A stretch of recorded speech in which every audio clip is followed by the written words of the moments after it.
Okey, ni baru masuk ayat Kena cepat-cepatlah ni. Baik.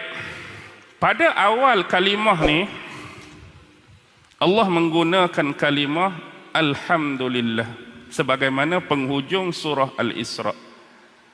Dan kita semua memahami, kalau kita biasa memondok dengan guru-guru lama, biasanya dalam awal-awal kitab Tauhid, sama ada kitab Tauhid hak jenis nipih, hak jenis kelas menengah dan pertengahan, atau hak lagi tebal sekalipun, dalam awal kitab pasti membahaskan tentang kalimah Alhamdulillah. Segala puji bagi Allah. Baik, kalimah Alhamdulillah ni secara umum terbahagi kepada 4. Puji Allah bagi Allah, puji Allah bagi makhluk, puji makhluk bagi Allah, puji makhluk bagi makhluk. Puji Allah bagi Allah. Allah memuji dirinya sendiri, Allah memuji zatnya sendiri. Dalam ayat Al-Quran banyak Allah memuji diri dia sendiri. Allah memuji diri dia maha pemurah, diri dia maha pemberi, diri dia maha meluaskan, diri dia sebagai zat yang memberi rezeki. Macam-macam ayat, macam-macam tempat Allah puji zat dan diri dia sendiri. Dan pujian tu tetap akan kembali kepada Allah. Yang kedua, puji Allah bagi makhluk. Sebagaimana contoh dalam ayat Al-Quran, innaka la'ala khuluqin azim. Sesungguhnya engkau wahai Muhammad mempunyai budi pekerti dan akhlak yang mulia. Dalam ayat ni Allah sedang puji siapa? Nabi Muhammad sallallahu alaihi wasallam. Allah puji makhluk dia yang bernama Muhammad. Contoh, puji makhluk bagi Allah. Standard lah. Kita duk baca Alhamdulillah, Alhamdulillah, Alhamdulillah tu adalah puji makhluk bagi Allah.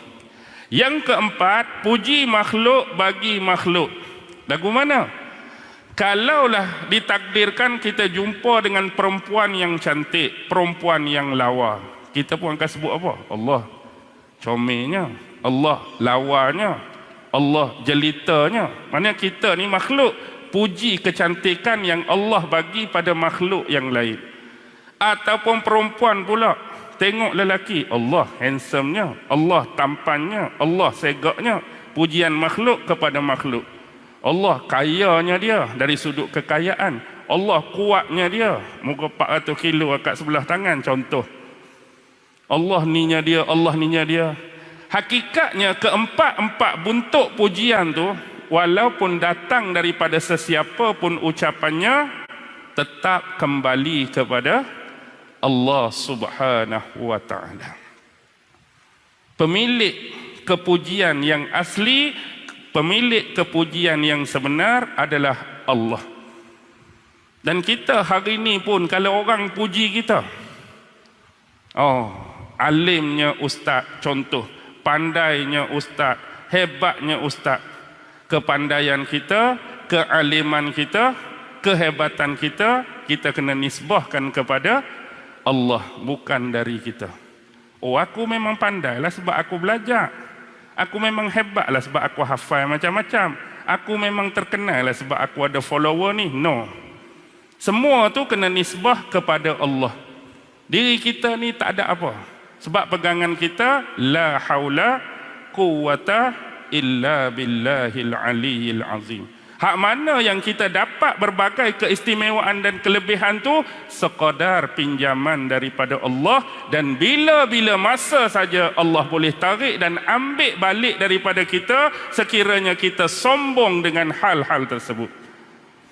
Contoh hari ni, boleh sebut macam-macam, boleh hafal macam-macam, boleh ingat macam-macam, kita sombong dengan hal tersebut. Kalau Allah nak tarik, turun tangga masjid sat lagi, hujan-hujan pula, licin. Kepala pula kena hujung tangga. Koma 3 minggu, sedap-sedap hospital bahagia.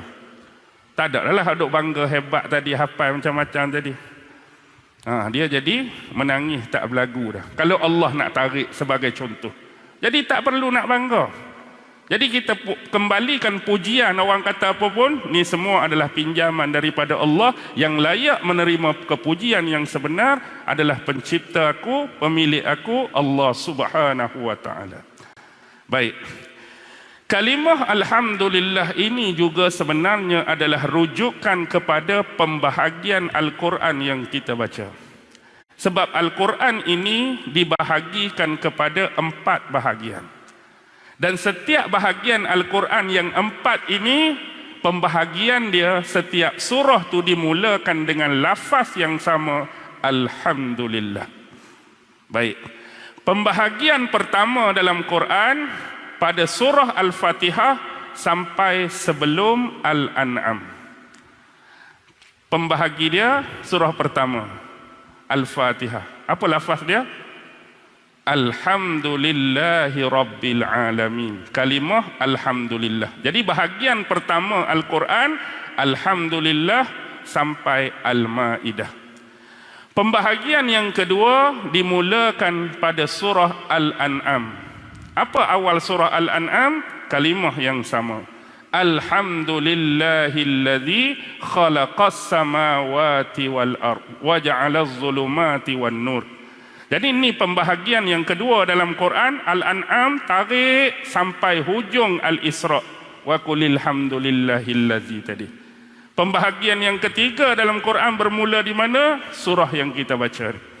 Alhamdulillahilladzi anzala ala 'abdihil kitaba wa lam yaj'al lahu 'iwaja.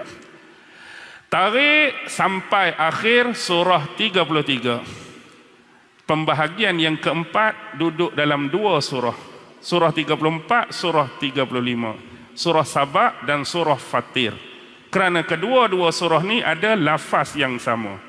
Kalau surah Saba, Alhamdulillahilladzi lahu ma fis samawati wal ard. Surah Fatir, Alhamdulillahi fatiris samawati wal ard. Sampailah kepada Qul a'udzu birabbin nas, tu pembahagian yang keempat. Inilah 4 bahagian Al-Quran yang ditanda, yang dirujuk surah yang dimulai dengan lafaz Alhamdulillah. Baik. Allazi anzala ala abdihi. Segala puji bagi Allah yang telah menurunkan ke atas hambanya. Yang menurunkan ke atas hambanya. Dalam ayat ni Allah guna kalimah apa? Anzala. Jangan kita samar, jangan kita keliru. Kerana tentang persoalan kitab ataupun Al-Quran, kadang-kadang Allah tak guna kalimah anzala. Allah guna kalimah nazzala. Contoh di awal surah Ali Imran. Nazzala alaikal kitaba bil haqq. Musaddiqan lima baina yadayhi wa anzalat taurata wal injil. Ketika membicarakan tentang Quran dalam Ali Imran, Allah guna kalimah nazala. Hujung ayat tu wa anzalat taurata wal injil. Nazala menurunkan, anzala pun menurunkan. Tapi takkan tak ada beza, mesti ada beza. Walaupun terjemahan kita diturunkan Al-Quran pada Nabi Muhammad. Tapi dalam ni bila membicarakan tentang Al-Quran, Allah tak guna macam Ali Imran, nazzala alaikal kitab, tapi anzala.